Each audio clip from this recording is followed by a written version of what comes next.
সুতরাং বিশ্বনবীর মতন করে যদি আপনার আমার রক্ত দেওয়া লাগে, বিশ্বনবীর মতন করে যদি আপনার আমার দাঁত দেওয়া লাগে, বিশ্বনবীর মতন করে যদি আপনার আমার মিথ্যা মামলা খেতে হয়, বিশ্বনবীর প্রিয় সাহাবায়ে কেরামদের মতন করে যদি হাত দিতে হয়, কান দিতে হয়, পা দিতে হয়, বাংলাদেশে আল্লামা সাঈদীর মতন করে যদি মিথ্যা মামলা খেয়ে যদি 13টি বছরের পরে যদি মৃত্যুর করে ঢলতে হয়, এই পৃথিবীতে আল্লাহর জমিনে আল্লাহর কালেমা প্রতিষ্ঠার জন্য, আল্লাহর জমিনে ইসলামের পতাকা উড্ডীন করার জন্য, আল্লাহর জমিনে ইকামতের দিনকে ত্বরান্বিত করার জন্য আগামীর পার্লামেন্ট হবে ইসলামের পার্লামেন্ট, আগামীর পার্লামেন্ট হবে কোরআনের পার্লামেন্ট। সেই কোরআনের পার্লামেন্টকে যদি আপনার আমার জীবন দিতে হয়, পার্লামেন্ট করতে গিয়ে মুসলমান দাতারা দিয়েছেন, কোরআন ছাড়বেন না কারা কারা? দুহাত ধরে আল্লাহকে দেখে দেই তারা। লিল্লাহে তাকবীর, লিল্লাহে তাকবীর। আল কোরআনের আলো দুনিয়ার মুসলিম কোরআন হাদিস শিখানে লিল্লাহে তাকবীর। লা ইলাহা ইল্লাল্লাহু মুহাম্মাদুর রাসূলুল্লাহ সাল্লাল্লাহু আলাইহি ওয়াসাল্লাম।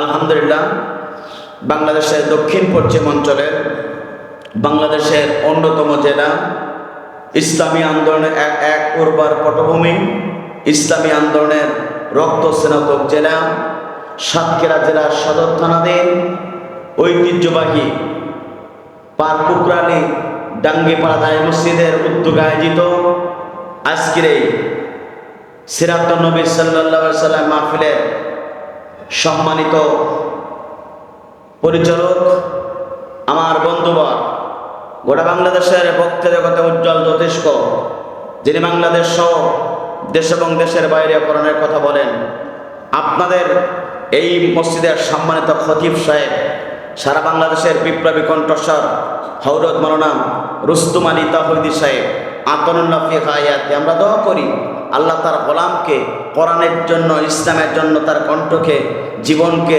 কবুল করুক। চিৎকার করে বলেন আল্লাহুম্মা আমিন।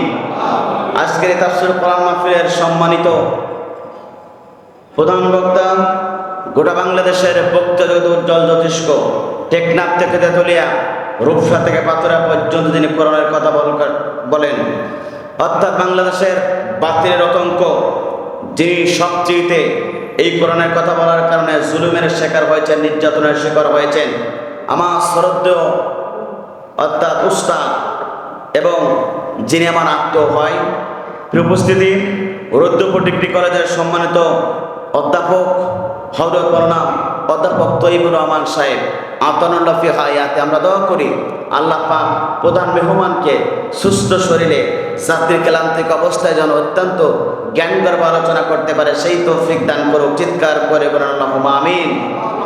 এতক্ষণ যাবৎ আপনাদেরকে সঙ্গীত শুনিয়ে আপনাদেরকে ধন্য করেছেন আপনার এলাকার কৃতি সন্তান জনাব মোহাম্মদ সাকিব হাসান। আল্লাহ পাক তার কণ্ঠকে ইসলামের জন্য, কোরআনের জন্য কবুল করুক। চিৎকার করে বলেন আল্লাহুম্মা আমিন। আমার সাথে এসেছেন আমার স্নেহের ছোট ভাই হাফেজ রকুনুজ্জামান সহ, সামনে বসে মুরব্বী কেরাম, যুবক ভাইরা, ছোট্ট ছোট বাচ্চারা, পদ্মার আমার শিক্ষিত মা বোনেরা, জাতির বিবেক সাংবাদিক বৃন্দ, প্রিয় মিডিয়ার কর্মী ভাইরা, সকলকে জানাচ্ছি হৃদয় আন্তরিক সালাম। আসসালামু আলাইকুম ওয়া রাহমাতুল্লাহি ওয়া বারাকাতুহু।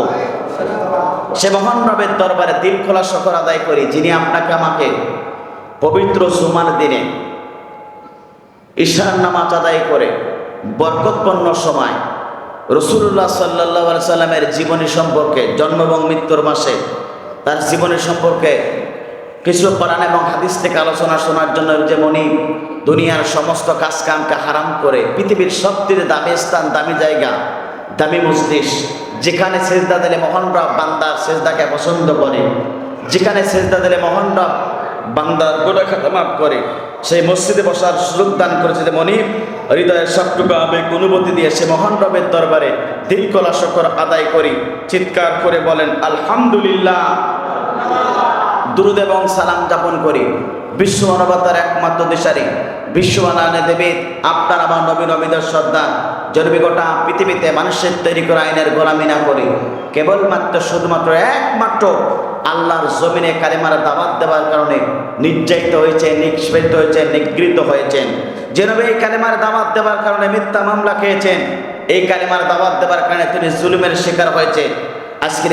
আজকের এই সিরাত নবী আলোচনা থেকে সে নবীর প্রতি দুরূদ আর সালাম শোয়েব আলী সাল্লাল্লাহু আলাইহি সাল্লাম মাগফিরাত কামনা করে সেসব ভাইদের জন্য যাদের জীবনটা ইসলামের জন্য দিয়েছেন, কোরআনের জন্য দিয়ে গোটা পৃথিবীতে যাদের নামগুলো স্বর্ণাক্ষরে লেখা হয়েছে জান্নাতে সর্বস্থানের মর্যাদা দান করো। চিৎকার করে বলুন আল্লাহুম্মা আমিন। প্রিয় উপস্থিতি, আমরা সকলেই এই আলোচনার মঞ্চে এসে পেরে খুশি না বেজা? জোরে বলেন খুশি না বেজা? যদি হন খুশি আওয়াজ দেওয়া লাগবে একটু বেশি। দেশের অবস্থা করুন, বক্তা দরকার আমাদের মতন সাইজ ধরুন, কথা বলুন, ঠিক না বেঠি? কারণ আগামীর পৃথিবী ইসলামের পৃথিবী, আগামীর পৃথিবী কোরআনের পৃথিবী, আগামীর বাংলাদেশ কোরআনের বাংলাদেশ। দীর্ঘ 17টা বছর ধরে জুলুম নির্যাতন করেছিল দ্বিতীয় পৃথিবীর দ্বিতীয় ফেরাউন অর্থাৎ স্বৈরাচার শেখ হাসিনা। 17টি বছর পরে আল্লাহ পাক তাকে এই বাংলাদেশ থেকে বিদায় গ্রহণ করিয়েছে। কথা বলুন, ঠিক না বেঠি? বিদায় যিনি গ্রহণ করালেন তিনি কে? আরো জোরে বলেন তিনি কে? সে আল্লাহ পাক আছে না নাই? জোরে বলেন আছে না নাই? আল্লাহ পাক জালিমদেরকে বিদায় গ্রহণ করায়। আমাদের কাছে অনেক মানুষ প্রশ্ন করত যে হুজুর এই জালিমকে বিদায় গ্রহণ করবে না? এই প্রশ্ন প্রায় ম্যাক্সিমাম মানুষ আলেমদের কাছে করত। কথা বলুন, ঠিক না বেঠি? আসলে আজকে আলোচনায় আপনাদের মসজিদের সম্বন্ধে খতিব সাহেব আলোচনা করলে নিজেই ধন্য হতাম, যেহেতু অত্যন্ত জ্ঞান গর্ব এবং যোগ্যতা সম্পন্ন একজন খতিব আপনারা পেয়েছেন, আলেম পেয়েছেন। আল্লাহ পাক এই রত্নটাকে আপনারা যত্ন করবেন, দেখবেন এই রত্নের মাধ্যমে সারা বাংলাদেশে এই মসজিদের নাম ছড়িয়ে যাবে। কথা বলুন, ঠিক না বেঠি? উপস্থিতি, তো আমাদের কাছে একটা প্রশ্ন করতো যে জালিম কি বিদায় গ্রহণ করবে না? এমন প্রশ্ন ম্যাক্সিমাম মানুষ আমাদেরকে করতো। কথা বলুন, ঠিক না বেঠি? কিন্তু যিনি বিদায় গ্রহণ করিয়েছেন তিনি কে? তিনি নিজে এসে বিদায় গ্রহণ করাবে না, আপনার আমার মাধ্যমে বিদায় গ্রহণ করাবে। কথা বলুন, ঠিক না বেঠি? এই জন্য আল্লাহ রাব্বুল আমিন এই প্রশ্ন যখনই আসতো, সকলেই প্রশ্ন যখন আসতো, সেখন আমরা ফিরে গেলাম কোরআনের কাছে। কোরআন 1400 বছর আগে এই সলিউশন, এই উত্তর দিয়েছেন। চিৎকার করে বলেন আল্লাহু আকবার। আমার বন্ধুরা তাহলে লক্ষ্য করুন, একটা কথা বলে আমার গুরুত্বপূর্ণ আলোচনা শুরু করতে চাই।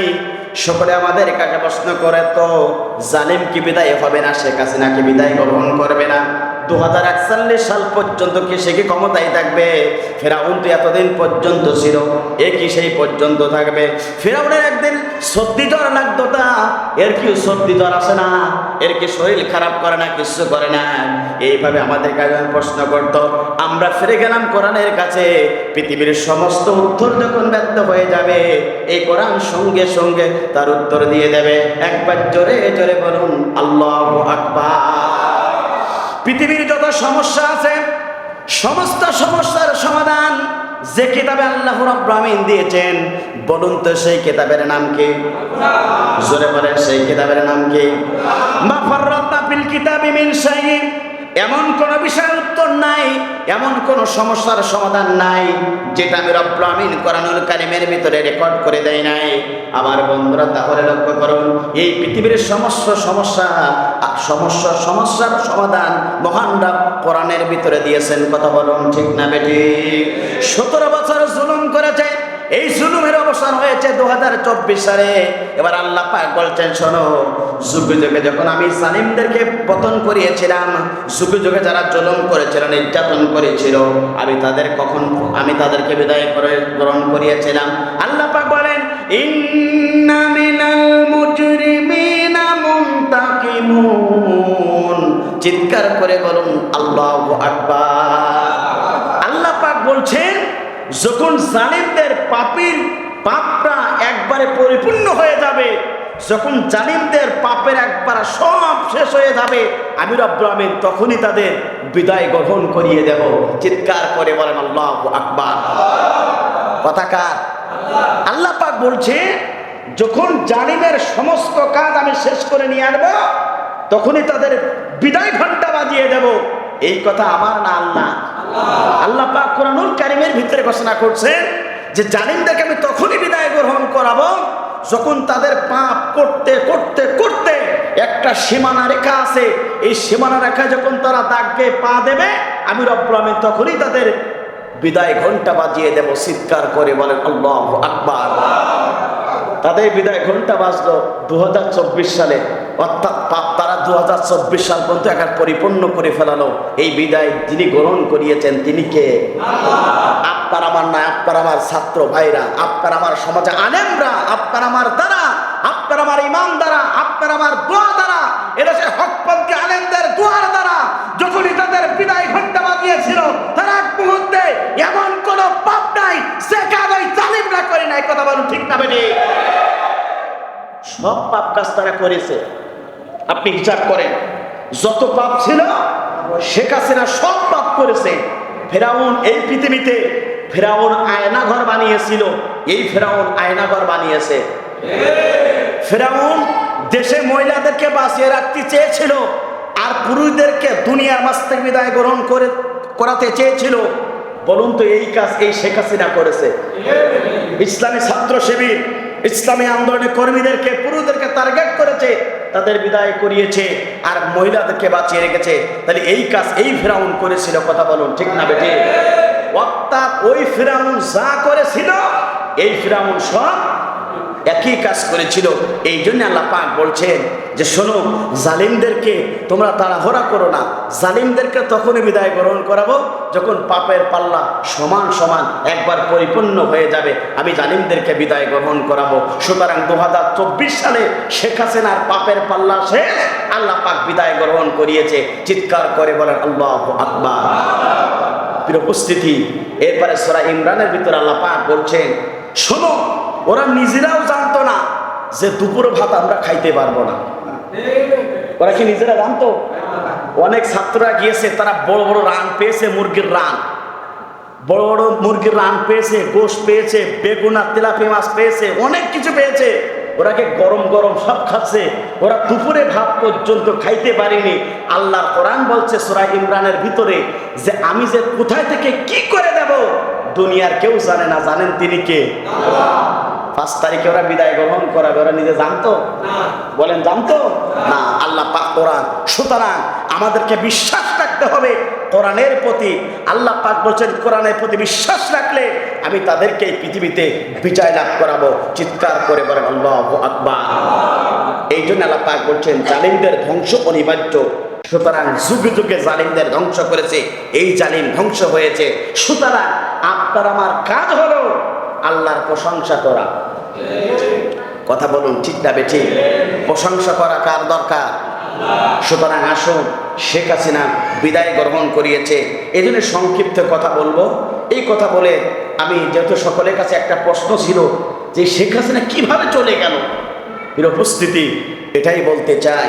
আল্লামা সাঈদী একটা কথা বলেছিল, এমন একদিন আসবে 12 কোটি মুসলমান একটা নাড়া দেবে, মামার বাড়ি দিল্লি গিয়ে পড়বা। বাংলাদেশের সবচেয়ে বড় ওলি হচ্ছে আল্লামা সাঈদী। বাংলাদেশের সবচেয়ে বড় ওলি হচ্ছে আল্লামা সাঈদী, কারণ তিনি কোরআন এবং হাদিস দিয়ে রেফারেন্সমূলক পূর্বের যে কথাগুলো বলেছিল 2024 সালে প্রত্যেকটা কথা দাড়ি কমা সহ একবার খাপে খাপ হয়ে গেছে। তিনি বলেছিলেন এমন একটা না দেবে, মামার বাড়ি দিল্লি গিয়ে পড়বা। এত দেশ থাকতে মামার বাড়ি দিল্লি গিয়েই পড়েছে। কথা বলুন ঠিক না ঠিক? শুধু এখানেই শেষ নয়, তিনি কথাও বলেছিল এমন একদিন আসবে পৃথিবীর সমস্ত সব জায়গায় মানুষ খুঁজে পাবে, কিন্তু জালিমরা ইঁদুরে গর্ত পর্যন্ত খুঁজে পাবে না। এখন যে কোন গর্তে ওরা পড়ে আছে আল্লাহ পাকই ভালো জানে। কথা বলুন ঠিক না বেঠি? উপস্থিতি, সুতরাং শেখ হাসিনা ধরা খেয়েছে। এই জন্য আপনাদেরকে বলতে চাই, আমার বুবু ধরা খাওয়া শেষ। এই জন্য আপনাকে আমাকে এই পৃথিবীতে আল্লাহ কোরআনের পক্ষে থাকার দরকার আছে না নাই? জোরে বলেন আছে না নাই? আমার বুবু খাইছে ধরা, আমার বুবু খাইছে ধরা, এবার তো আর রক্ষা নাই। হাসিনা নাই দেশে নাই, পালাই গেছে ইন্ডিয়ায়। আমার বুবু খাইছে ধরা, আমার বুবু খাইছে ধরা, এবার তোমার রক্ষা নাই। হাসিনা নাই দেশে নাই, পালাই গেছে ইন্ডিয়ায়। হাসিনা নাই দেশে নাই, পালাই গেছে ইন্ডিয়া। ওরে দিল্লি বুবুর মামার বাড়ি, যেথায় বুবু দিছে পাড়ি। কথা বলুন ঠিক না বেরে? দিল্লি বুবু মামা বাড়ি, যেথায় বুবু দিছে পাড়ি। বীর জনতা চাচ্ছে এবার, বীর জনতা চাচ্ছে এবার, বীর জনতা চাচ্ছে এবার বুবু তোমার ফাঁসি চাই। হাসিনা নাই দেশে নাই, পালাই গেছে ইন্ডিয়ায়। হাসিনা নাই দেশে নাই, পালাই গেছে ইন্ডিয়ায়। আমার বুবু খাইছে ধরা, আমার বুবু খাইছে ধরা, এবার তোমার রক্ষা নাই। হাসিনা নাই দেশে নাই, পালাই গেছে ইন্ডিয়ায়। হাসিনা নাই দেশে নাই, পালাই গেছে ইন্ডিয়া। বুবু এ দেশের তোমার ঠিকানা এ জন্মে আর হবে না। বুবু এ দেশে তোমার ঠিকানা এ জন্মে আর হবে না। কত মানুষ মারছো তুমি, কত মানুষ মারছো তুমি, কত মানুষ মারছো তুমি, জনতা আজ জানতে চাই। হাসিনা নাই দেশে নাই, পালাই গেছে ইন্ডিয়ায়। হাসিনা নাই দেশে নাই, পালাই গেছে ইন্ডিয়ায়। আমার বুবু খাইছে ধরা, আমার বুবু খাইছে ধরা, এবার তোমার রক্ষা নাই। হাসিনা নাই দেশে নাই, পালাই গেছে ইন্ডিয়ায়। বুবু কোথায় তোমার বাহাদুরি, কোথায় তোমার সলসাতুরি? সকালে মিথ্যা কথা, সন্ধ্যা মিথ্যা কথা। জামাত শিবিরের বিরুদ্ধে বক্তব্য না দিলে ও রাতের ঘুম হারাম হয়ে যেত। কথা বলুন ঠিক না বেটি? বুবু কোথায় তোমার বাহাদুরি, কোথায় তোমার সলসাতুরি? তোমার বাবার স্বপ্ন বুবু, তোমার বাবার স্বপ্ন বুবু, তোমার বাবার স্বপ্ন বুবু ভাইসা গেল গঙ্গায়। হাসিনা নাই দেশে নাই, পালাই গেছে ইন্ডিয়ায়। হাসিনা নাই দেশে নাই, পালাই গেছে ইন্ডিয়ায়। আমার বুবু খাইছে ধরা, আমার বুবু খাইছে ধরা, এবার তোমার রক্ষা নাই। হাসিনা নাই দেশে নাই, পালাই গেছে ইন্ডিয়ায়। কথা বলুন ঠিক না? উপস্থিতি এই জন্য আল্লামা সাঈদী হচ্ছেন বাংলাদেশের সবচেয়ে বড় ওলি, কারণ তার কথা সঠিক হয়েছে। কথা বলুন ঠিক না বেঠি? উপস্থিতি সিরাত নবী সাল্লাল্লাহু আলাইহি সাল্লাম আলোচনা, রসুলের সিরাত সম্পর্কে জানার দরকার আছে না নাই? মিলাদুন নবী সিরাত মাহফিল দুইটা নিয়ে বাংলাদেশে খুব পরিমাণ বিভক্তি আছে, কিন্তু রসুলের সিরাতটাকে, রসুলের সিরাতটা হচ্ছে জন্ম থেকে শুরু করে মৃত্যু পর্যন্ত গোটা 63 বছর জীবনী আপনার আমার মানতেই হবে। এটাই হচ্ছে রসুলের সিরাত। কথা বলুন ঠিক না ঠিক? রসুল যেভাবে খেয়েছেন আপনাকে সেভাবে খেতে হবে, রসুল যেভাবে চলেছেন আপনাকে আমাকে সেভাবে চলতে হবে, রসুল যেভাবে ঘুমাইছে আপনাকে আমাকে সেইভাবে ঘুমাতে হবে, রসুল যেভাবে দিন প্রতিষ্ঠার আন্দোলন করেছে আপনাকে আমাকে সেইভাবে দিন প্রতিষ্ঠার আন্দোলন করতে হবে। রসুল যা করেছেন আপনাকে আমাকে সেইটা যদি পুঙ্খানুপুঙ্খানুভাবে যদি পালন করতে পারি তাহলে রসুলের সঠিক সিরাত পালন করলেন। আর মৃত্যুর পরে মিল্লাতে রসুলিল্লাহ, রসুলের দল করে, রসুলের আদর্শ মেনে, রসুলের সমস্ত কাজ কাম জীবনে বাস্তবায়ন করে যদি আমি মৃত্যুবরণ করতে পারি, মৃত্যুর পরে আপনার আমার নবী আপনার জন্য সুপারিশ করবে। তাহলে রসুলের সিরাত সম্পর্কে জানার দরকার আছে না না? আপনারা জানতে জানতে হাফেজ হয়ে গিয়েছেন, আমি আর কি বলবো। সম্মানিত ইমাম সাহেব বলে শেষ করে দিয়েছেন, তবে আপনাদেরকে কিছু মেসেজ দিতে চাই। প্রিয় উপস্থিতি, রসুলের জন্ম থেকে শুরু করে 17 বছর এইভাবে জন্মগ্রহণ করলেন। আমরা সকলেই জানি রসুল জন্মগ্রহণ করার পূর্বে তার পিতাকে হারিয়েছেন, জন্মগ্রহণ করার পরে তার মাকে হারিয়েছেন, চাচাকে হারিয়েছেন, স্ত্রীকে হারিয়েছেন। কথা বলুন ঠিক না বেঠি? তারপরও তিনি দিনের দাওয়াত দিয়েছেন, কোরআন ছাড়া দিনের দাওয়াত দিয়েছেন, 17টি বছর পর্যন্ত দিনের দাওয়াত দিয়েছেন। বলুন তো কোনো কি পরিবর্তন এসেছে? নাই, আসে নাই। 17 বছর পরে, 17 বছর বয়সে তিনি হিলফুল ফুজুল গঠন করেছিলেন। সংগঠনের মাধ্যমে সংস্কার করতে চেয়েছিলেন সমাজ। বলুন তো 17 বছরের পরে হিলফুল ফুজুল সংগঠন করে কি সমাজে কোনো সংস্কার আনতে পেরেছিলেন? যেটা 2024 সালে ছাত্র একইভাবে সংস্কারের জন্য কাজ করতে চেয়েছিল। উপস্থিতি, রসুলের বয়স 25, রসুল্লাহ সাল্লাল্লাহু আলাইহি সাল্লাম বিবাহ করলেন। স্ত্রী ছিলেন খাদিজা, রসুলের ছিলেন 25 বছর বয়স, খাদিজার বয়স ছিলেন 40 বছর। খাদিজা ছিল ওই সময় অনেক ধনী, তিনি ধনী পরিবারের সন্তান ছিলেন। সেই খাদিজার পক্ষ থেকে রসুলের জন্য বিবাহ অফার চলে আসলো। চিৎকার করে বলেন আল্লাহু আকবার। রসুল্লাহ সাল্লাল্লাহু আলাইহি সাল্লাম বিবাহ হয়ে গেল। সবাই বলল খাদিজার সম্পদ বেশি, মুহাম্মাদের সম্পদ কম। রসুল্লাহ সাল্লাল্লাহু আলাইহি সাল্লাম মন খারাপ করলেন। একদিন গভীর রজনীতে খাদিজা রসুল্লাহ সাল্লাল্লাহু আলাইহি সাল্লামকে ডেকে বললেন, ইয়া রাসূলুল্লাহ, আমি বুঝতে পেরেছি আপনার মনটা খারাপ, কারণ এলাকার মানুষেরা আপনাকে গরিব বলে। ইয়া রাসূলুল্লাহ, আপনি শুনে রাখুন, আমার স্থাবর অস্থাবর যত সম্পত্তি আছে সমস্ত সম্পত্তি আমি আল্লাহ রসুলের কাছে অফা করে দিলাম। চিৎকার করে বলেন আল্লাহু আকবার। রসুলকে বলেন, ইয়া রাসূলুল্লাহ, আপনি কি খুশি? রসুল খুশি হয়ে গেলেন। খাদিজা বলেন, ইয়া রাসূলুল্লাহ, আপনি ধনী আমি গরিব। চিৎকার করে বলেন আল্লাহু আকবার। রসুল্লাহ সাল্লাল্লাহু আলাইহি সাল্লাম দিনের জন্য আরো কাজ করলেন, পরিবর্তন হলো না। 35 বছর হয়ে গেল। আমরা সকলে জানি কাবাঘর সংস্কারের জন্য একটা মনে করেন যে সমস্যা হয়েছিল। সেই সমস্যার সমাধানটা রসুল্লাহ সাল্লাল্লাহু আলাইহি সাল্লাম হাজার আসওয়াদের পাথর দ্বারা একটা গোষ্ঠীকে সমস্ত কাপড় চাদরটা আবৃত করে সকলে ধরার পরে পাথরটা ওই চাদরের উপরে রাখলেন, সমস্যার সমাধান হয়ে গেল। চিৎকার করে বলুন আল্লাহু আকবার। 35 থেকে 40, 5 বছর পরে রসুল্লাহ সাল্লাল্লাহু আলাইহি সাল্লাম, খাদিজার বয়স যে সময় 55, রসুলের বয়স 40, হেরায় গোয়ায় তিনি ধ্যানমগ্ন থাকলেন। খাদিজা তিনি মুরব্বী বয়স। রসুল্লাহ সাল্লাল্লাহু আলাইহি সাল্লামের জন্য তিনি রুটি বানিয়ে গোশত দিয়ে খাদিজা চলে যেতেন রসুলের ওই হেরা গুহাতে খাওয়ানোর জন্য। চিৎকার করে বলেন আল্লাহু আকবার।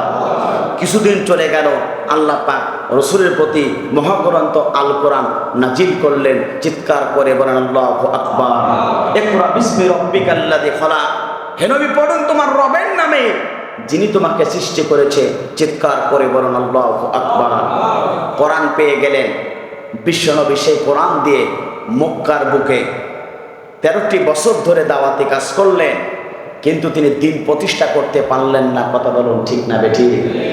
অসংখ্য ঘটনা আছে, বলার সুযোগ হবে না, আপনারা শুনেছেন, শুধু জাস্ট একটু লেভেল দিয়ে যাচ্ছি।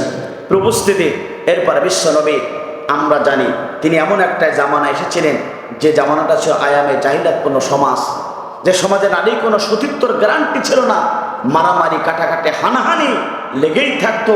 জোরজার ছিল, মুল্লুকতা ছিল, কোনো বিচার ব্যবস্থা কিছুই ছিল না। এমন একটা সমাজ আল্লাহ রসুলকে আল্লাহ পাক প্রেরণ করেছিলেন। কোরআন নাজির হলো, সমাজ পরিবর্তন হয়ে গেল। চিৎকার করে বলেন আল্লাহু আকবার। তাহলে বিশ্বনবী 40টা বছর ধরে দাওয়াতি কাজ করলেন, পরিবর্তন আনতে পারলেন না। কোরআন নাজির হয়ে গেল, দাওয়াতি কাজ করলেন, সমাজ অটোমেটিক পরিবর্তন হয়ে গেল। সুতরাং বোঝাই গেল কোরআন ছাড়া পরিবর্তন আসে না। কোরআন ছাড়া পরিবর্তন 53 বছরে তিনি দিনের দাওয়াত দিলেন। 53 বছর পরে দিন ইসলাম বিজয় হয়েছিল। চিৎকার করে বলেন আল্লাহু আকবার। স্বাধীনতার পরে 71 সালে স্বাধীনতা হলো, আর এখন 2024 সাল, কত বছর? 53 বছর। কত বছর? বিশ্বনবী 53 বছর পরে বিজয় হয়েছিল দিন, আর স্বাধীনতার 53 বছর পরে এই বাংলাদেশে ইসলাম বিজয় হয়েছে। কথা বলুন ঠিক না বেঠিক? সুতরাং 53 বছর ধরে রসুল দিনের দাওয়াত দিলেন, পরিবর্তন করতে পারলেন না। 53 বছর বয়সে রসুল দিন প্রতিষ্ঠা হয়ে গেল, একটি সমাজের সমাজ তৈরি হয়ে গেল। স্বাধীনতার পরে আজকে 53 বছর পরে 2024 সালে বাংলাদেশে ইসলাম প্রতিষ্ঠার শুভলগ্ন হয়েছে। আগামীর দিন ইসলামের দিন, আগামীর দিন কোরআনের দিন, আগামীর পার্লামেন্ট কোরআনের পার্লামেন্ট। কথা বলুন ঠিক না বেঠিক? বিশ্বনবী 53 বছর পরে ইসলাম প্রতিষ্ঠা হয়েছিল। বাংলাদেশে আগামীতে ইসলাম প্রতিষ্ঠা হবে। স্বাধীনতার পরে 53, রসুলের জন্ম থেকে শুরু করে 53 বছর পরে 53, খাপে খাপ কথা বলুন, ঠিক না ঠিক? আমার বন্ধুরা লক্ষ্য করুন, তাহলে এই 53 বছর বয়সে আপনাদের রেখে দিলাম। এবার লক্ষ্য করুন প্রিয় বন্ধুরা, আপনার আমার রসুলকে এই পৃথিবীতে কেন প্রেরণ করা হয়েছিল? আপনার আমার নবীকে এই পৃথিবীতে কেন প্রশ্ন করে পাঠানো হয়েছিল? দায়িত্ব প্রত্যেকটা নবী এবং রসুলকে আল্লাহ রাব্বুল আলামিন দিয়েছিলেন। ঠিক তেমনি ভাবে আল্লাহ রাব্বুল আলামিন কোরআনুল কারীমের ভিতরে ঘোষণা করলেন, বান্দা শুনে রাখো, প্রত্যেকটা নবী এবং রসুলকে 2টা দায়িত্ব দিয়ে আমি এই পৃথিবীতে তাদেরকে প্রেরণ করেছি। একবার জোরে জোরে বলুন আল্লাহু আকবার।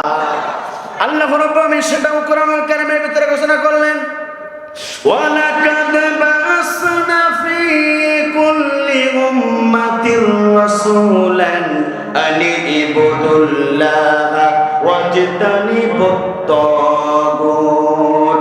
চিৎকার করে বলুন আল্লাহু আকবার।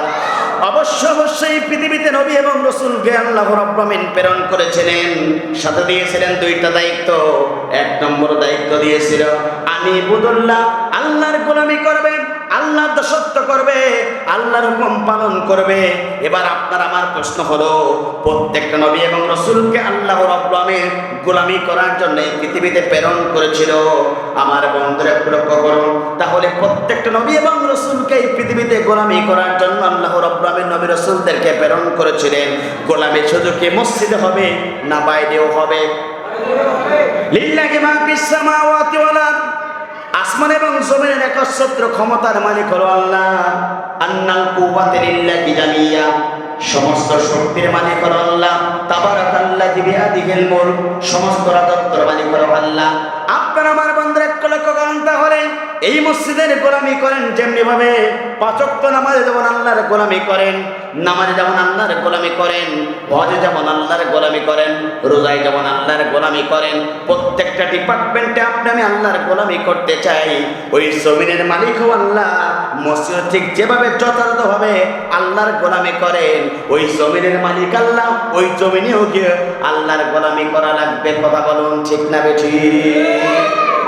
মসজিদে যেমন আল্লাহর গোলামি করে, মসজিদের বাইরে জমিনের মালিককে ওখানে গোলামি করা লাগবে কার? তাহলে আপনি আমি রসুলকে প্রথম দায়িত্ব, হে রসুল তোমার গোলামি করা লাগবে সব জায়গায়। তাহলে পার্লামেন্টের মালিককে জোরে বলেন, ক্ষমতা দেওয়ার মালিককে। তাহলে মসজিদও গোলামি হবে আল্লাহ, জমিনও গোলামি হবে আল্লাহ। জমিনের ভিতরে পার্লামেন্ট আছে, ওই পার্লামেন্টও আল্লাহর গোলামি করা লাগবে। 2 নম্বর আছে তাগুতকে বর্জন করা লাগবে। কি করা লাগবে?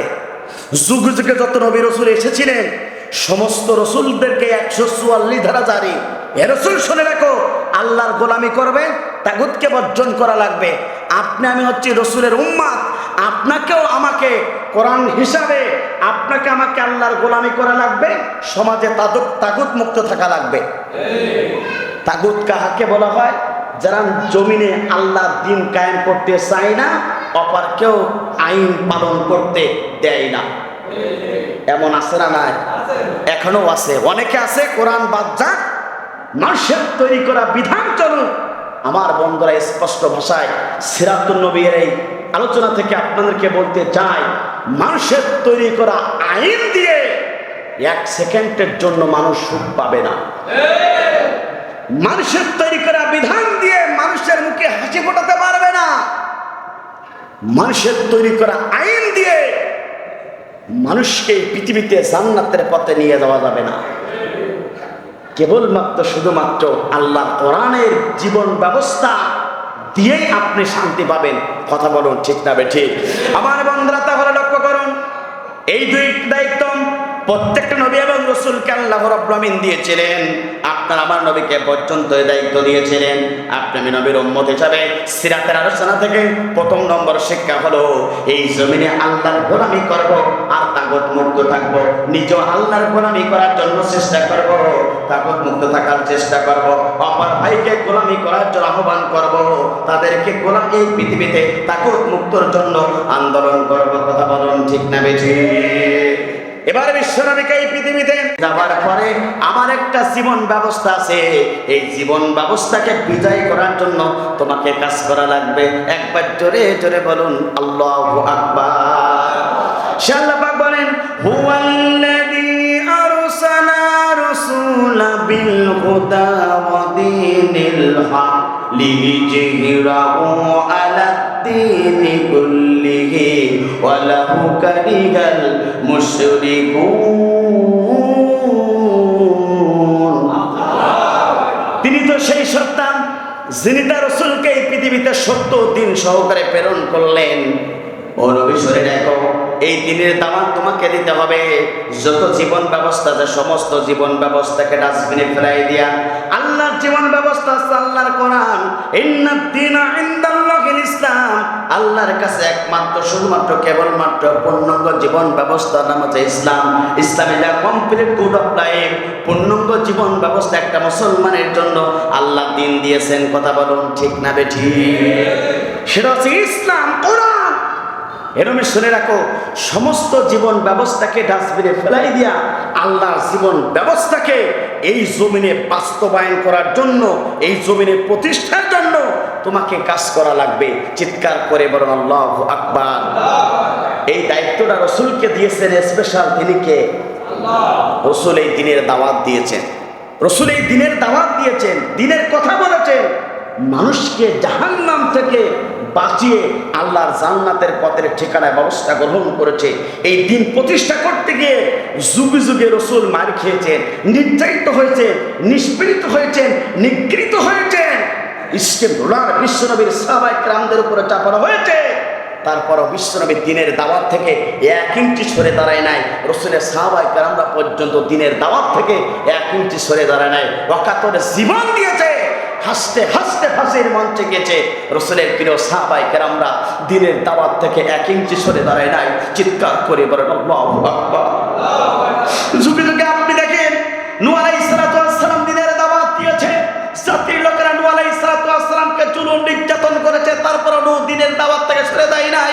এই পৃথিবীতে মূসা আলাইহিস সালাতু ওয়াস সালাম দিনের দাওয়াত দিয়েছে, ফিরআউন তাকে নির্যাতন করেছে, দিনের দাওয়াত থেকে 1 ইঞ্চি সরে দাঁড়ায় নাই। এই পৃথিবীতে ইব্রাহিম নবী দিনের দাওয়াত দিয়েছে, নমরুদ তাকে মারার জন্য চেষ্টা করেছে, দিনের দাওয়াত থেকে 1 ইঞ্চি সরে দাঁড়ায় নাই। এই পৃথিবীতে আপনার আমার নবী, বিশ্ব নবী, আখিরি জামানার নবী, তিনিও দিনের দাওয়াত দিয়েছে, মিথ্যা মামলা খেয়েছে, ওয়াকাতরে শরীর থেকে রক্ত ধরেছে, জান্নার মোবারক শহীদ হয়েছে, মাথার হেলমেট ফেটেছে। বিশ্ব নবী মক্কা ছেড়ে মদিনায় চলে গেছে দিনের দাওয়াত দেওয়ার জন্য। হিজরত করেছেন আল্লাহর পরামর্শ ক্রমে, আল্লাহর হুকুমে। তারপর বিশ্ব নবী দিনের দাওয়াত বিজয় করে ফেলেছে, 1 ইঞ্চি ছেড়ে দাঁড়ায় নাই। আপনি আমি কি সেই দিন বিজয় করার জন্য 2024 সালে সেই দিন প্রতিষ্ঠার আন্দোলন করার দরকার আছে না? না, সে সময় ভালো ছিল না, এখনো নেই, সামনেও থাকবে না। কথা বলুন ঠিক না বেঠিক? 2024 সালে আন্দোলনের কর্মীদের মান 2024 সালে আন্দোলনের কর্মীদের মান এক হবে না। কথা বলেন না কেন? 2024 সালে আন্দোলনের কর্মীদের সার্টিফিকেট 2024 সালে আন্দোলনের কর্মীদের সার্টিফিকেট এক হবে। 2024 সালের ইসলামী আন্দোলন কর্মীদের ইমান 2024 সালের পরে ইসলামী আন্দোলনের কর্মীদের ইমান এক হবে না। কথা বলেন না কেন? এটাই সত্য কথা, এটাই বাস্তব। আমরা এখন চিল্লাচাল্লি বহুত কিছু করতেছি অনেক, কিন্তু ওই সময় চিল্লাচাল্লি করতে গেলে খুব দৌড়ন খেয়েছি। কথা বলেন না কেন? এখন জামাত ইসলামের নাম নিতে বহুত বক্তা দৌড়াছে, ওই সময় জামাতের একটা বুরকিজ্জা পর্যন্ত বলতে চাইতো না। এমন জামাত ইসলাম আছে না? না, এমন জামাত ইসলামের বক্তা আছে না? না। কিন্তু আপনাদের সাতক্ষীরা রত্ন আইদুল ইসলাম জিহাদি, তিনি 1 ইঞ্চির জন্য সরে দাঁড়াই নাই। আমি সেদিন ফোন দিলাম, বাবা একটা ডেট দাও। বাবা হবে না। বলছে কেন? বহুত চিল্লাইছি বাবা, এখন আর ডেট ফাঁকা নেই। বোঝাই যাচ্ছে ওনার ওই সময়ের স্পিরিট এখন মাঠে ময়দানে সবচেয়ে বেশি দরকার। আলহামদুলিল্লাহ আপনাদের ইমাম সাহেব কিন্তু এদিক থেকে পিছিয়ে নেই। আমরা তো বন্ধুয়ার মানুষ, আমাদের কথা হয়। আলহামদুলিল্লাহ তিনি অসংখ্য জায়গায় গিয়ে কোরআনের হক কথা বলেছেন, আল্লামা সাঈদীর পক্ষে কথা বলেছেন, ইসলামী আন্দোলনের পক্ষে কথা বলেছেন। আল্লাহর জমিনে আল্লাহর রাজ কায়েমের জন্য, বিন্দু বিন্দু রক্তের জন্য তিনি সামঞ্চে দাঁড়িয়ে আল্লাহর কোণে জয়গান গেয়েছেন। বাতিলের কাছে মাথা নত করি নাই। এটাই হচ্ছে ফেভারিট বক্তা। এদেরকে দাওয়াত দেবেন, সুবিধাবাদ দিনদাবাদ বক্তাদের দাওয়াত দিয়ে লাভ নাই। কথা বলুন ঠিক না বেঠিক? আমার খালু শ্বশুর আজকের মাহফিলের প্রধান বক্তা অধ্যাপক তৈয়বুর রহমান, তিনি ওই সময় যেমন কাঁপাইছে, ওই সময় বাতিলের কাছে আমরাই বলতাম, খালু একটু আসতে বলেন, মঞ্চে কি আসতে বলেন। পরিবার থেকে আমরা বারবার নিষেধ করতাম, কিন্তু মঞ্চে উঠলে উনি হক কথা বলতে 1 ইঞ্চি ছাড় দিত না। চিৎকার করে বলেন আল্লাহু আকবার। আমার বন্ধুরা, তাহলে লক্ষ্য করুন, কাম টু মাই পয়েন্ট। আপনার আমার নবী, বিশ্ব নবী, আখিরি জামানার নবী, এই পৃথিবীতে আল্লাহর দ্বীন প্রতিষ্ঠা করার জন্য সত্য সহকারে আল্লাহ তার রাসূলকে এই পৃথিবী প্রেরণ করেছিলেন, সাথে দিয়েছিলেন আল কোরআন। রাসূল শুনে দেখো, এই দ্বীন প্রতিষ্ঠা করতে গিয়ে তোমাকে জুলুম করবে, নির্যাতন করবে, তারপরেও তুমি দ্বীনের দাওয়াত থেকে 1 ইঞ্চি সরবে না। একবার জোরে জোরে বলুন আল্লাহু আকবার। আমার বন্ধুরা লক্ষ্য করুন, এবার কিছু আপনাদের ঘটনা শোনাই। আল্লাহ রাসূল এই দ্বীন প্রতিষ্ঠা করতে গিয়ে কত কষ্ট করেছেন একটু লক্ষ্য করুন প্রিয় বন্ধুরা। ইতিহাস প্রমাণ করে, মক্কা ছেড়ে যখন মদিনায় চলে যাচ্ছেন, একটু সুন্দরভাবে ঘটনাটা শুনবেন। আল্লাহ রাসূল এই দ্বীন প্রতিষ্ঠার জন্য কত কষ্ট করেছেন, এই দ্বীন প্রতিষ্ঠার জন্য আপনার আমার নবী কত কষ্ট করেছেন একটু লক্ষ্য করুন প্রিয় বন্ধুরা। মক্কা ছেড়ে বিশ্বনবী মদিনায় চলে যাচ্ছেন, ওই রাত্রে ঘটনা আপনাদেরকে শোনাতে চাই, শিক্ষা নিতে চান। আমার বন্ধুরা, আল্লাহ রাসূল গভীর অদরিত হয়ে গেল। বিশ্বনবী চতুর্থ খলিফা হযরত আলী রাদিয়াল্লাহু তাআলা আনহুকে ডাকলেন, ডেকে বললেন, আলী, ঘরের পাশে চতুর্দ্বার দিয়ে আমাকে মারার জন্য আবু জাহলের বাহিনীরা সবাই অস্ত্র শস্ত্র নিয়ে দাঁড়িয়ে আছে। ঘর থেকে বেরোবো যখন, আমাকে হত্যা করবে তখন, ওয়ালি তুমি শুনে রাখো, তারা আমাকে মারতে চাই এই দিনের দাওয়াত দেওয়ার কারণে, কালেমার দাওয়াত দেওয়ার কারণে।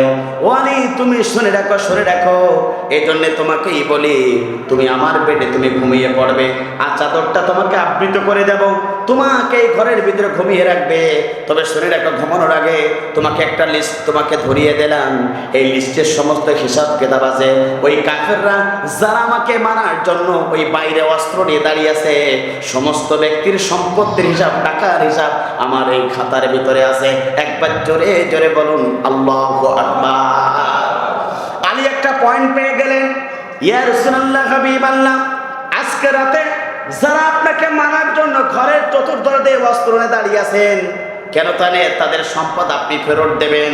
কেন আপনি তাদের সম্পদগুলিকে আপনি আমার কাছ দিয়ে তাদেরকে ফেরত দেওয়ার কথা বলেছেন? বিশ্বনবী বললেন, আলী শুনে রাখো, তুমি বুঝবে না, যারাই আমাকে মারার জন্য অস্ত্র নিয়ে বাইরে দাঁড়াই আছে, ওরা আমাকে সমাজের বুকে আলামিন উপাধি দিয়েছে, হত্যা সত্যবাদী। একবার জোরে জোরে বলেন আল্লাহু আকবার। ও আলী, তুমি বুঝবে না, আলী তুমি জানবে না, যারাই আমার ঘরের পিছনে দাঁড়িয়ে আছে, ওরা আমাকে সবচেয়ে আমানতদার উপাধি দিয়েছে। এই জন্য ওদের সম্পদ ওরা নিজেরাই নিজেদের কাছে না রেখে সমস্ত সম্পদগুলো আমার কাছে লিস্ট আকারে রেখে দিয়েছে। একবার জোরে জোরে বলুন আল্লাহু আকবার। ওয়ালি তুমি আরো শুনে রাখো, ওই ব্যক্তিগুলা যারা আমাকে মারার জন্য ঘরের চতুর্ধার দিয়ে অস্ত্র ধরে দাঁড়াই আছে, তারা আমাকে আলামিন বলে, তারা আমাকে আমানতদার বলে। ওয়ালি তুমি শুনে রাখো, ওরা জানে মুহাম্মাদের কাছে বিচার নিলে ন্যায় বিচার পাবো, ওরা পর্যন্ত আমাকে ন্যায় বিচার মানে, কিন্তু তারা কেবলমাত্র শুধুমাত্র এই দিনের দাওয়াত দেওয়ার কারণে তারা আমাকে ঘরের পিছন থেকে মারতে চায়। কথা বলুন ঠিক না বেঠিক? আমার বন্ধুরা, এই সমাজের ঠিক একই অবস্থা। আমাদেরকে জিম্মি করে, ফেসবুক অফ করে, নেট অফ করে আমাদেরকে মারতে চেয়েছিল। ওরা বলেছিল যে হুজুরদেরকে মারতে হবে, হুজুরদেরকে মারতে করলে বাংলাদেশ ঠান্ডা হয়ে যাবে। কিন্তু আমরা বলতাম, ওরা আমাদেরকে আলামিন বলে, ওরা আমাদের পিছনে নামাজ পড়ে, ওরা আমাদেরকে সত্যবাদী বলে, ওরা আমাদের কাছ থেকে ন্যায় বিচার পায়, ওরা আমাদের কাছ থেকে সব পায়। কিন্তু তারা জানে, যদি আমরা তাদেরকে না মারি, আমাদের সমাজে আমরা টিকে থাকতে পারবো না। ইয়ালি চিন্তা করা লাগবে না, ওরা আমাকে এই কারণে মারতে চায়, আর শেখ হাসিনা হুজুরদেরকে এই কারণে মারতে চেয়েছিল। আমার বন্ধুরা, আল্লাহর হুকুম হয়ে গেল, নবী আর তুমি থাকতে পারবে না। ঘরের দরজা খোলো, আল্লাহর হুকুমে দরজাটা খোলা হলো। বাইরে বেরিয়ে গেলেন, দেখলেন সবাই অস্ত্র দাঁড়িয়ে আছে। রাসূলুল্লাহ সাল্লাল্লাহু আলাইহি সাল্লামকে আল্লাহ হুকুম দিলেন, রাসূল হাতটা মেরে দাও নিচে।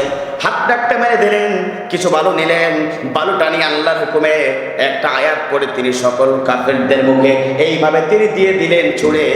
আল্লাহর ইচ্ছায়, আল্লাহর রহমতে, আল্লাহ পাক তার স্পেশাল ক্ষমতা দ্বারা প্রত্যেকটা কাফেরের চোখের ভিতরে পানি ঢুকিয়ে দিলেন। আর নিরাপদে আল্লাহ রাসূলকে আল্লাহ পাক ওখান থেকে প্রস্থান করলেন। একবার জোরে জোরে বলুন আল্লাহু আকবার। বিশ্বনবী ওই ঘর থেকে রাত্রে আধারে বেরিয়ে গেলেন। কিছুদূর যাওয়ার পরে একবার আসমানের দিকে তাকায়, একবার কাবার দিকে তাকায়, একবার আসমানের দিকে তাকায়, একবার কাবার দিকে তাকায়। হাল চোখের পানি ছেড়ে দিয়ে কাঁদে আর কি আল্লাহকে বলে, আল্লাহ আমি এই জমিনে লালন পালন হয়েছি, এটা আমার জন্মভূমি, এটা আমার পিতৃবাড়ি, এটা আমার মা, এটা আছে আমার মায়ের বাড়ি, এখানে সূর্য আলোতে আমি বড় হয়েছি, এখানে আমার সব কিছু। আল্লাহ ও আসমানের মালিক, জমিনের মালিক, এই কাবা ঘরে কত ইবাদত করেছি, কত দাসত্ব করেছি বলে আমি করেছি, সব কিছু ছেড়ে এই দিন প্রতিষ্ঠার জন্য, দিনের জন্য আমি হিজরত করে চলে যাচ্ছি। মনটা বড় বেকুল, মনে বড় কষ্ট। আমার বন্ধুরা, হিজরতের রজনীতে বিশ্বনবী অনেকবার কেঁদেছিলেন। এই জন্যে কথা বলুন ঠিক না বেঠি? মাতৃভূমি ছাড়া কষ্টের কাজ কিনা? জোরে বলেন। আমার বাড়ি খুলনা কয়রায়, থাকি আমি যশোরে, কিন্তু সুখ পাই না, কারণ স্থানীয় না। স্থানীয় থাকলে একটা জোর থাকে অন্যরকম। কথা বলুন ঠিক না বেঠি? বিশ্বনবী হিজরত করে মক্কা ছেড়ে মদিনায় চলে যাচ্ছেন। বারবার কাবার মালিকের দিকে তাকায় বলে, আল্লাহ এই কাবা ঘরের মালিক, এখানে কত ইবাদত করেছে, আল্লাহ আপনার সিজদা দিয়েছি, এই সূর্য বাতাসে আমি লালন পালন হয়েছি, বড় হয়েছি, সব কিছু ছেড়ে মক্কায় থেকে মদিনায় চলে যাচ্ছে। মদিনায় চলে গেল। বিশ্বনবী মদিনায় আবার পরে দিন প্রচার শুরু করলেন। আমার বন্ধুরা, 10,000 সৈন্য সহ বিনা রক্তপাতে ইসলাম মক্কা বিজয় হয়ে গেল। চিৎকার করে বলেন আল্লাহু আকবার। কয় বছর পরে? 13 বছর পরে। কয় বছর পরে? 13 বছর পরে। লাস্ট 10 বছর, 53 বছর পরে মক্কা বিজয় হয়ে গেল। লাস্ট 10 বছর বিশ্বনবী পার্লামেন্টের প্রেসিডেন্ট। রাসূল কি পার্লামেন্টের প্রেসিডেন্ট? অর্থাৎ তিনি একবার ইমামতি করতেন, একবার পার্লামেন্টের চেয়ারে বসতেন, আর বিচার কাজ, দুনিয়ার সব কিছু কোরআন দিয়ে বিচার কার্য করত। চিৎকার করে বলেন আল্লাহু আকবার। আজকের ঘটনা বলছি। একটা পোস্ট দেখলাম, বাংলাদেশের জামাত ইসলামের সম্মানিত আমির ডক্টর শফিকুর রহমান আজকে জুমার নামাজ পড়িয়েছেন, খুতবা দিয়েছেন খুলনার একটা বড় একটা মসজিদে। তো একজন কমেন্ট করলো, বাংলাদেশে অর্থাৎ অলরাউন্ডার, বাংলাদেশে ইসলামী আন্দোলনের অলরাউন্ডার, যিনি ইমামতি করতেও পারেন, রাস্তা গিয়ে মানুষকে বুকে টেনে নিতেও পারেন, যিনি মানুষের পানির ভিতরে খাবার দিতেও পারেন, আবার যিনি পার্লামেন্টে দাঁড়িয়ে আল্লাহর কোরআনের রাজ কায়েমের কথা বলতেও পারেন। বিশ্বনবী ছিলেন অলরাউন্ডার। ইমামতি করেছেন, দেশ চালাইছেন, বিচার কার্য করেছেন, দুনিয়ার সব কিছু করেছেন, পক্ষপাতিত্ব করেন না। সুতরাং আমরা চাই বাংলাদেশের কোরআনের রাজ কায়েম হোক, মদিনার মতন বাংলাদেশ কোরআন দিয়ে চলুক। এই বাংলাদেশ যদি কোরআন দিয়ে চলে, বিশ্বাস করুন এই দেশে কোনো দুর্নীতি থাকবে না। যারা মানুষের রক্তগুলোকে শোষণ দিয়ে কোটি কোটি টাকা, 360টা বিদেশে বাড়ি কিনতে পারে সাবেক ভূমিমন্ত্রী সাইফুল ইসলাম না সাইফুজ্জামান, আমার বন্ধুরা, তিনি 3,000 কোটি টাকা দিয়ে 360টি বাড়ি এই আমেরিকাতে ক্রয় করেছে। বাবার টাকা না আমাদের টাকা? আমাদের টাকা। শেখ হাসিনা সরকার দীর্ঘ 17 বছর বয়স, 17 বছরে 99.1 বিলিয়ন টাকা তিনি পাচার করেছেন। 94.1 বিলিয়ন টাকা ঋণগ্রস্ত করেছেন। প্রতি সেকেন্ডে 26,000, প্রতি মিনিটে 1,42,000 টাকা, কোটি ঘন্টায় প্রায় 72 লক্ষ টাকা সহ এই টাকা বাংলাদেশ থেকে পাচার করেছে আমেরিকার বুকে। যার কারণে 30 টাকার তেল, 50 টাকার চাল, 60 টাকা আপনার মনে করেন তেল, 200 টাকা আপনাকে আমাকে খাতে হলো। আপনার আমার টাকা, আপনার আমার টাকা। ট্যাক্সের টাকা, আপনার আমার কষ্টের টাকা, ওরা বিলাসিতা জীবন যাপন করে। কিন্তু ইসলাম কায়েম হলে বিলাসিতা চলবে না। বিশ্বনবী কি বিলাসিতা করেছে? না। আমার বন্ধুরা, তাহলে লক্ষ্য করুন, এই জন্য রসুলের জীবন থেকে আপনাদের শিক্ষা গ্রহণ করতে হবে। আপনি আমি যদি রসুলের জীবন থেকে শিক্ষা গ্রহণ করতে পারি, আর সেই শিক্ষা যদি বাস্তবায়ন জীবনে যদি মানতে পারি, বলুন তো, রসুলের আদর্শ যদি এই সমাজে বাস্তবায়ন করে যেতে পারি, তাহলে রসুল আপনার আমার জন্য হাসরের ময়দানে সুপারিশ করবে। কথা বলুন ঠিক না বেঠিক? একটা ঘটনা শোনায়। হঠাৎ করে আল্লাহ রসুল একদিন একটা গাছের ছায়ায় বসে থাকলেন। সাথে ছিলেন রসুলের প্রিয়তম সহচর, যার নাম ছিল আনাস রাদিয়াল্লাহু তাআলা আনহু। 10টা বছর আনাস রাসূলুল্লাহ সাল্লাল্লাহু আলাইহি সাল্লামকে খেদমত করেছিলেন। হঠাৎ করে একদিন আনাস রাদিয়াল্লাহু তাআলা আনহু দেখলেন বিশ্বনবী একটা গাছের পাশে বসে, ছায়ায় বসে তিনি চোখের পানি ছেড়ে দিয়ে কাঁদতেছেন। বিশ্বনবীর প্রিয়তম সহচর খেদমতকারী আনাস রাদিয়াল্লাহু তাআলা আনহু বিশ্বনবীকে ডেকে বললেন, ইয়া রাসূলুল্লাহ, হাবিবাল্লাহ, কেন আপনার চোখ দিয়ে পানি পড়ে? আপনার জবান থেকে একটি বারের জন্য জানতে চাই। সঙ্গে সঙ্গে বিশ্বনবী আনাসকে ডেকে বললেন, আনাস, তুমি শুনে রাখো, জন্মের পূর্বে বাবাকে হারিয়েছি, একটি বারের জন্য বাবাকে আমি দেখতে পারি নাই। আপনার আবার নবী বিশ্বনবী, আখিরি জামানের নবী, যে নবীর দেহে মোবারক পর্যন্ত মশাবাসী পর্যন্ত বসা আল্লাহ পাক হারাম করেছেন, যে নবীর গায়ে পর্যন্ত সাপ পর্যন্ত কাটটা হারাম করেছেন, যে নবী একবার হ্যাঁ বলে হারাম হয়ে যেত, না বললে না হয়ে যেত, যে নবীর চেহারা দেখলে পরে খোদাত্ত সাহাবীগণ খোদা নিবানো হয়ে যেত, যে নবীর চেহারা দেখলে পরে বিধবা তাদের স্বামী হারানোর বেদনা ভুলে যেত, যে নবীর চেহারা দেখলে পরে এতিম সন্তানগুলো পিতা হারানোর বেদনা ভুলে যেত, সেই নবীর চোখ দিয়ে দরদর করে পানি পড়ে। আনাসকে বলে, আনাস, জন্মের পূর্বে বাবাকে হারিয়েছি। ও আনাস, জন্মের পরে আমি আমার মাকে হারিয়েছি, প্রিয়তম মাকে হারিয়ে ফেললাম। ও আনাস, শুনে রাখো, চাচার কাছে লালন পালন হলাম। ও আনাস, শুনে রাখো, আমার চাচা পর্যন্ত দুনিয়ার মাঝে বিদায় গ্রহণ করিয়েছে, আমাকে মহব্বত করেছে, আমাকে ভালোবেসেছে, আমাকে সবচেয়ে আগলে ধরেছে। কেউ যদি আমার বিরুদ্ধে কথা বলতো, নিজের চাচা তার প্রতিবাদ করত। কেউ যদি আমার বিরুদ্ধে, যদি আমার কোনো সম্পদ লাগতো, টাকা পয়সা লাগতো, নিজের চাচার সঙ্গে সঙ্গে সে মেটানোর জন্য চেষ্টা করত।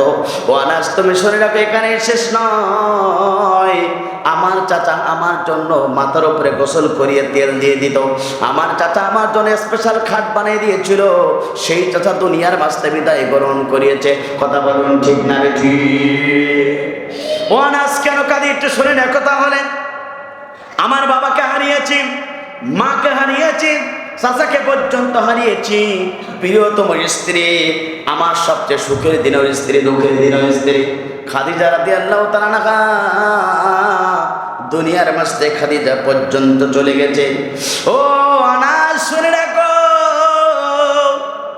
আমার প্রতি যারা ঈমান এনেছিল, অসংখ্য সাহাবায়ে কেরামরা তারা পর্যন্ত জীবন দিয়েছে, খাব্বাব জীবন দিয়েছে, খুবাইব নির্যাতিত হয়েছে। ও আনাস, শুনে রাখো, খুবাইব নির্যাতিত হয়েছে, নিষ্পেষিত হয়েছে। আম্মারের পরিবার তারা নির্যাতিত হয়েছে, নিষ্পেষিত হয়েছে। সুমাইয়া পর্যন্ত নির্যাতিত হয়েছে, নিষ্পেষিত হয়েছে। ও বিলাল রাদিয়াল্লাহু তাআলা আনহুকে ঈমান আনার কারণে উমাইয়া ইবনে খলফের সৈন্যবাহিনীরা বিলালকে ধরেছে, দুইটা পা উটির সাথে রটির সাথে বেঁধে দিয়েছে, দুইটা পা ছিন্ন হয়ে গেছে। বিলাল তারপরও আহাত বলে চিৎকার করেছে, বিলালের জিহ্বার উপরে তারা পেরেক মেরেছে। ও আনাস, কেন কাঁদে একটু শোনো। বিলাল সঙ্গে সঙ্গে জবান দিয়ে তার উচ্চারণ করে যায়, হা। ও আমার আনাস, তুমি শুনে দেখো, এইভাবে অসংখ্য ব্যক্তিগুলিকে হারার কারণে আমি এই গাছে তলায় বসে আমি চোখের পানি ছেড়ে দিয়ে দুঃখের জন্যে আমি চোখ দিয়ে পানি বের হয়। একবার জোরে জোরে বলেন আল্লাহু আকবার। বিশ্বনবীর প্রিয় সহচর খেদমতকারী আনাস রাদিয়াল্লাহু তাআলা আনহু যখনই প্রশ্ন করলেন, রাসূল উত্তর দেওয়ার পরে কাঁদতে কাঁদতে তিনি ঘুমিয়ে পড়লেন। কিছুক্ষণ পরে বিশ্বনবীর সঙ্গে সঙ্গে ঘুমটা ভেঙে গেল। ঘুম ভাঙার সঙ্গে সঙ্গে রাসূলুল্লাহ সাল্লাল্লাহু আলাইহি ওয়াসাল্লাম হাঁটা শুরু করলেন।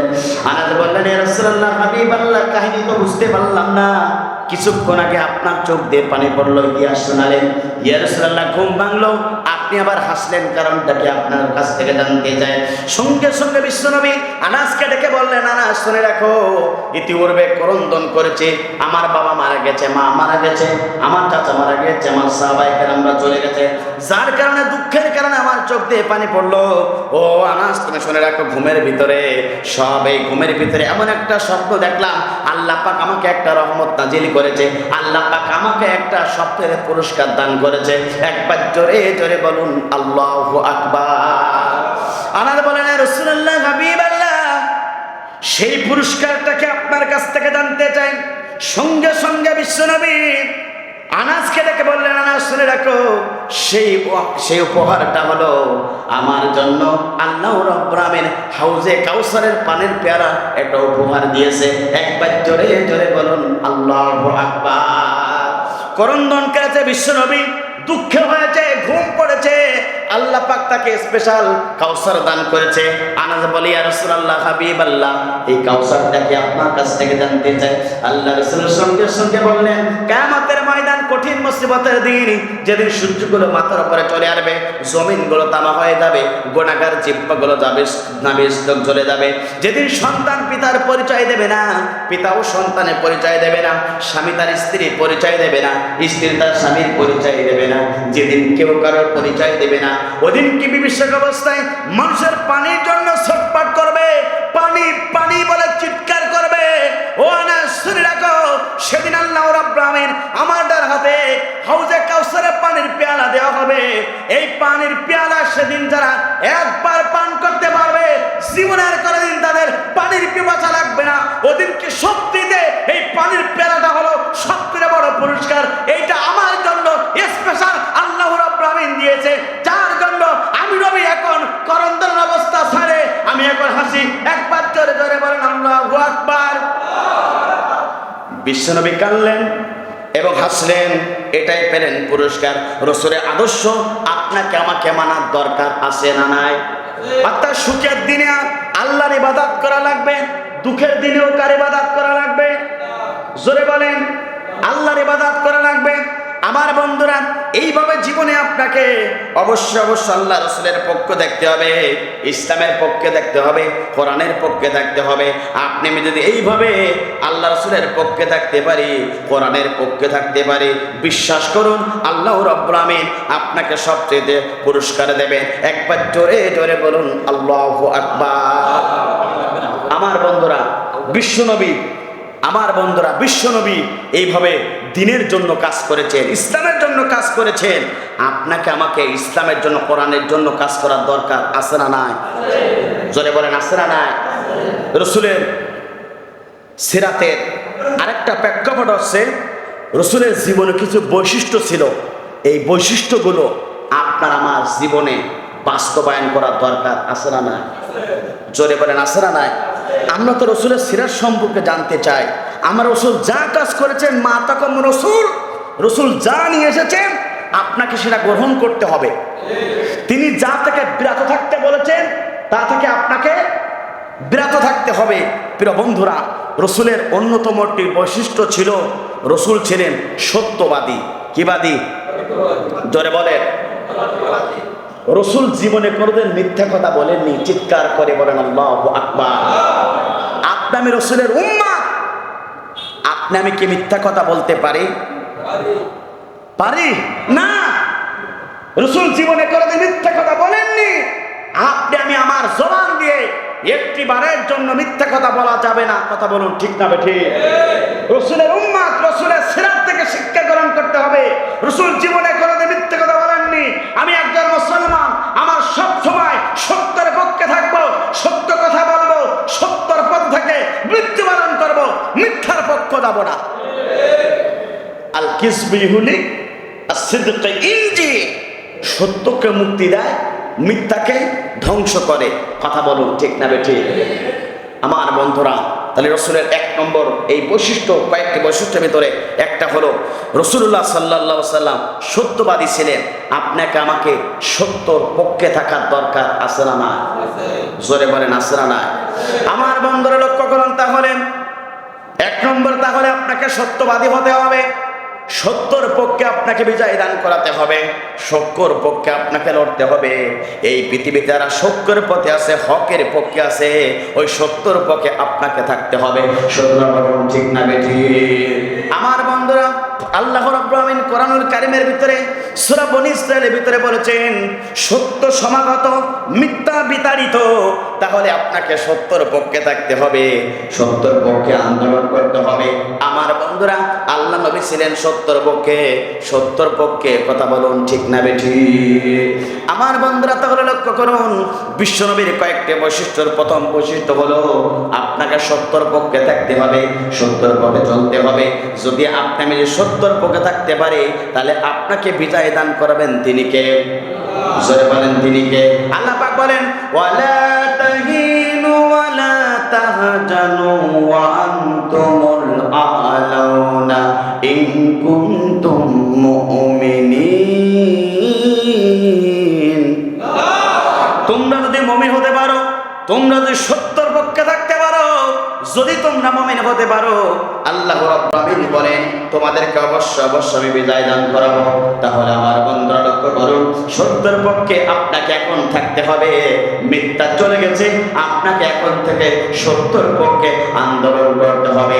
আগামীতে কারা কারা আল্লাহর কোরআনের রাজ কায়েমের পক্ষে, সত্যের পক্ষে থাকতে চান, দুহাত তুলে একবার আল্লাহকে দেখান। লিল্লাহি তাকবীর, লিল্লাহি তাকবীর। তাহলে এক নম্বর, সত্যের পক্ষে থাকার দরকার আছে না নাই? জোরে বলেন আছে না নাই? বিশ্বনবী সত্যের পক্ষে ছিলেন, বিশ্বনবী হকের পক্ষে ছিলেন। হকের পক্ষে থাকতে গিয়ে রাসূল তো হকের পক্ষে থাকতে গিয়ে জুলুমের শিকার হয়েছে, তারপরও কি তিনি হক থেকে সামান্য পরিমাণ সরেছে?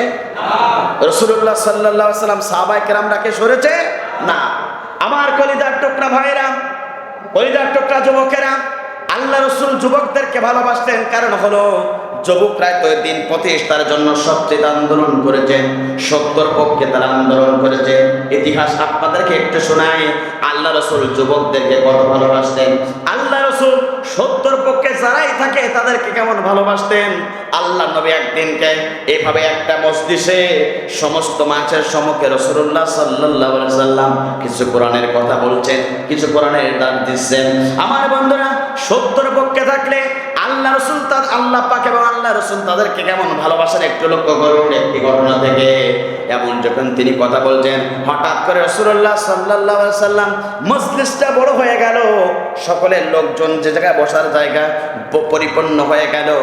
দেখলেন রাসূলুল্লাহ সাল্লাল্লাহু আলাইহি সাল্লাম একজন যুবক, তিনি পিছনে এসে দাঁড়িয়ে গেলেন। একবার জোরে জোরে বলুন আল্লাহু আকবার। বিশ্বনবী সত্যের পক্ষে যারাই থাকতেন তাদেরকে কত ভালোবাসতেন, বিশ্বনবী যুবকদেরকে কত মহব্বত করতেন। মজলিসে বিশ্বনবী কথা বলছেন, দেখলেন ওই মজলিসের পিছনে একটা যুবক দাঁড়িয়ে গেল। বিশ্বনবীর সঙ্গে সঙ্গে ওই যুবকটাকে লক্ষ্য করলেন, দাঁড়িয়ে আছেন অনেক সময় ধরে। সঙ্গে সঙ্গে বিশ্বনবী গায়ের উপরে একটা চাদর ছিল, ওই চাদরটা ওই যুবককে লক্ষ্য করে তিনি ছুড়ে দিলেন। একবার জোরে জোরে বলুন আল্লাহু আকবার। নেতা তার কর্মীদের সাথে সম্পর্ক রাখার ভালো দরকার আছে না নাই? যেটা সম্পর্ক ভালো রাখে বাংলাদেশ জামাত ইসলামী। এই গ্রামের একজন ব্যক্তি যেটা কেসে পড়ে, জামাত ইসলামের নেতৃবৃন্দ তাকে খোঁজ নেয়। বিশ্বনবী খোঁজ নিয়েছিল তার নেতা কর্মীদেরকে। কথা বলুন ঠিক না বেটি? আমার বন্ধুরা লক্ষ্য করুন, বিশ্বনবী যখন চাদরটা ছড়িয়ে দিলেন, যুবক পেয়ে গেল। যুবক সঙ্গে সঙ্গে হাত দিয়ে ধরে ওই যুবকটা চাদরটা বুকের উপর আঁকড়ে ধরলেন। কিছুক্ষণ হয়ে গেল, বিশ্বনবী দেখলেন যুবকটা এখনো পর্যন্ত দাঁড়িয়ে আছে। সঙ্গে সঙ্গে আল্লাহ রসুল বললেন, ও যুবক তুমি বসে যাও। আল্লাহ রসুল সাহাবী বললেন, ইয়া রাসূলুল্লাহ কোথায় বসবো? আমি দাঁড়িয়ে দাঁড়িয়ে আপনার আলোচনা শুনতে চাই। সঙ্গে সঙ্গে বিশ্বনবী বললেন, ও যুবক সাহাবী তুমি শুনে রাখো, আমি তোমার জন্য চাদরটা উপহার দিয়েছি, চাদরটা বিছিয়ে তুমি যুবক বসিয়ে দাও। একবার জোরে জোরে বলুন আল্লাহু আকবার।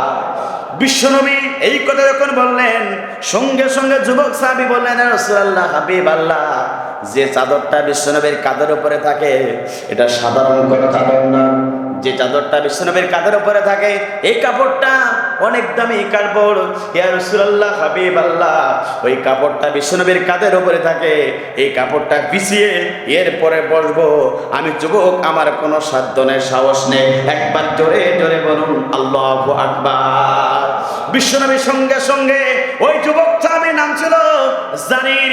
আল্লাহ নবীর সঙ্গে সঙ্গে যুবক সাহাবী জারিকে ডেকে বললেন, ও জারি, শুনে রাখো, তুমি আমাকে মহব্বত করো, তুমি আমাকে ভালোবাসলে, তুমি আমার তোমাকে আল্লাহ পাকে দুনিয়া এবং আখিরাতে তোমাকে সম্মান করবে। কারণটা হলো রাসূলের চাদরে তুমি সম্মান করেছো। একবার জোরে জোরে বলুন আল্লাহু আকবার। আমার বন্ধুরা লক্ষ্য করুন, তাহলে রাসূলুল্লাহ সাল্লাল্লাহু আলাইহি সাল্লাম যুবকদেরকে সত্যের পক্ষে থাকার জন্য আহ্বান করেছেন। রাসূল তার যুবক সাহাবীদেরকে ভালোবেসেছেন, রাসূল তার যুবক সাহাবীদেরকে মহব্বত করেছেন। তিনি তার মহব্বতের সাহাবীগণকে উপরে আগলে ধরেছেন। কথা বলুন ঠিক না বেঠিক? এই জন্য এক নম্বর হলো আপনাকে আমাকে সত্যের পক্ষে থাকার দরকার আছে না নাই? দ্বিতীয় নম্বর বৈশিষ্ট্য হলো আপনাকে আমাকে ন্যায় বিচারের পক্ষে থাকা লাগবে। ন্যায় বিচার করেছেন আপনার আমার নবী। কথা বলুন ঠিক না বেঠিক? যারা ন্যায় বিচার করে না, আল্লাহর কোরআন বলে তারা মুমিন থাকে না। কথাকার সূরা নিসার ভিতরে আল্লাহ রাব্বুল বলেন, ফালা ওয়া রাব্বিকা লা ইউমিনু হাত্তা ইউহাক্কিমুকা ফীমা সুম্মা ইয়াজিদু ফী আনফুসিহিম হারাজাম মিম্মা কাদাইতা ওয়া ইউসাল্লিমু তাসলিমা। চিৎকার করে বলুন আল্লাহু আকবার। তোমার রবের কসম, তোমার আইনদাতার কসম, তোমার বিধানদাতার কসম, কখনো তারা মুমিন হতে পারবে না, কখনো তারা মুমিন হতে পারবে না, ঈমানদার হতে পারবে না, যতক্ষণ না পর্যন্ত আল্লাহর বিচার ব্যবস্থা, রাসূলের বিচার ব্যবস্থা সন্তুষ্ট চিত্রে মেনে নিতে না পারবে। আল্লাহ পাক বলেন তারা মুমিন হতে পারবে না। কথা বলুন ঠিক না বেঠিক? আয়াতটার একটা ঘটনা আছে আমার বন্ধুরা। আল্লাহ রাসূল কেমন ন্যায় বিচার করেছিলেন? আল্লাহ রাসূলের কাছে একজন ইহুদি গেলেন, আল্লাহ রাসূলের কাছে একজন মুসলমান গেলেন। একটা সমস্যা সমাধানের জন্য আল্লাহ রাসূলের কাছে চলে গেলেন। রাসূলুল্লাহ সাল্লাল্লাহু আলাইহি সাল্লামের কাছে ইহুদি এবং মুসলমান বিচার নিয়ে চলে গেলেন। সঙ্গে সঙ্গে আল্লাহ রাসূল সমস্ত ঘটনা ইহুদি এবং কাফেরদের, ইহুদি এবং মুসলমানের কাছ থেকে সমস্ত ঘটনা শুনলেন। শোনার পরে এবারে বিশ্বনবী সবকিছু শোনার পরে মুসলমানের বিপক্ষে, ইহুদির পক্ষে তিনি লাই দিয়ে দিলেন। একবার জোরে জোরে বলুন আল্লাহু আকবার। বিশ্বনবী কেমন বিচারক ছিলেন? বিশ্বনবী মুসলমানের বিপক্ষে, ইহুদির পক্ষে রায় দিলেন। মুসলমানের মনটা খারাপ, ইহুদি খুব খুশি। বিশ্বনবীর দরবার থেকে ইহুদি এবং মুসলমান বেরিয়ে গেলেন। কিছুদূর যাওয়ার পরে মুসলমান বলছে, ইহুদি তুমি শোনো, আমরা বিচারে এসেছিলাম বিশ্বনবীর কাছে। বিশ্বনবী মুসলমান, আমিও মুসলমান, বিচার কার্য সব শুনলো, আমার পক্ষে রায় না দিয়ে তোমার পক্ষে দিল, আমি রায় মানতে পারলাম না। ইহুদি বলল, তাহলে কি করতে হবে? দ্বিতীয়বার বিচারের জন্য অদ্দজাহানের প্রেসিডেন্ট ওমরের কাছে যেতে হবে। বলল, বিশ্বনবী যেখানে বিচার করেছে এই বিচারকে আপনি ডাইভার্ট করবেন? মুসলমান বললেন, জি। সঙ্গে সঙ্গে দুইজন ওমরের, অদ্দজাহানের প্রেসিডেন্ট ওমরের কাছে চলে গেলেন। চিৎকার করে বলেন আল্লাহু আকবার। আমার বন্ধুরা ওমরের দরবারে চলে গেলেন। ওমরকে ডাকা হলো। বিশ্বনবীর দুইজন, অর্থাৎ দুইজন যারা বিচার নিয়ে গিয়েছিলেন, মুসলমান এবং ইহুদি, এবার বিশ্বনবী নয়, দ্বিতীয় খলিফা ওমরের কাছে চলে গেলেন। ওমরকে ডাকলেন। ওমর রাদিয়াল্লাহু তাআলা ঘর থেকে বেরিয়ে এলেন। এবার মুসলমান আর ইহুদির কাছে সমস্ত ঘটনা শুনলেন। শোনার পরে এবার মুসলমানের কাছে জিজ্ঞাসা করলেন, আমি তো ওমরের কাছে বিচার নিয়ে আসলে, ইতিপূর্বে কি তোমরা এই বিচার নিয়ে কোনো দরবারে গিয়েছিলে নাকি বলো? সঙ্গে সঙ্গে ইহুদি দাঁড়িয়ে বলল, আমিরুল মুমিনিন খলিফাতুল মুসলিমিন, আপনি তো সেই ওমর, যে ওমর অদ্দজাহানের প্রেসিডেন্ট, সমস্ত খবর কিন্তু ওমরের কানে থাকে। কথা বলুন ঠিক না বেঠিক? যে ওমর কিন্তু আমার বন্ধুরা, যে ওমরের ভয়তে অসংখ্য ব্যক্তিগুলো সমাজের বুকে কথা বলতে পারতো না, সে ওমরের সামনে দাঁড়িয়ে দিয়ে বললেন, এই বিচার নিয়ে মুসলমান এবং আমি চলে গেলাম বিশ্বনবীর কাছে। বিশ্বনবী বিচার কার্যক্রম করে দেওয়ার পরে রায় দিয়েছে আমি ইহুদি আমার পক্ষে আর মুসলমানের পক্ষে, কিন্তু আমার মুসলমান ভাই এটাকে অপছন্দ করেছে। সানি বিচার, দ্বিতীয় বিচারের জন্য আপনার কাজের চেয়ে আমি আমিরুল মুমিনিন খলিফাতুল মুসলিমিন দ্বিতীয় বিচার সুন্দরভাবে পাওয়ার জন্য বিচার পাওয়ার জন্য এসেছেন, আপনি সুন্দরভাবে বিচারটা করে দিন। সঙ্গে সঙ্গে ইহুদি যখন এই কথা বললেন, ওমর বলল, আল্লাহ রাসূলের বিচার ব্যবস্থা যে সঠিকভাবে মানতে পারে না, তার বিচার সঠিক করার জন্য ওমর প্রস্তুত আছে।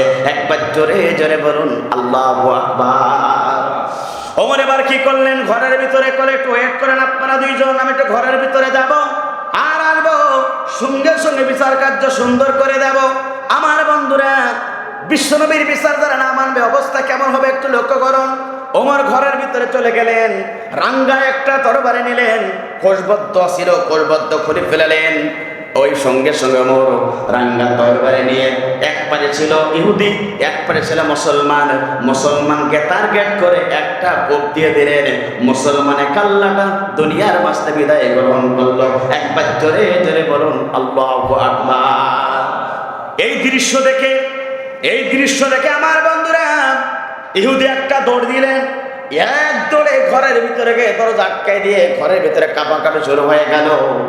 দেশের ভিতরে উঠে গেল, ওমর একজন মুসলমানকে হত্যা করেছে, ওমর একজন মুসলমানকে হত্যা করেছে।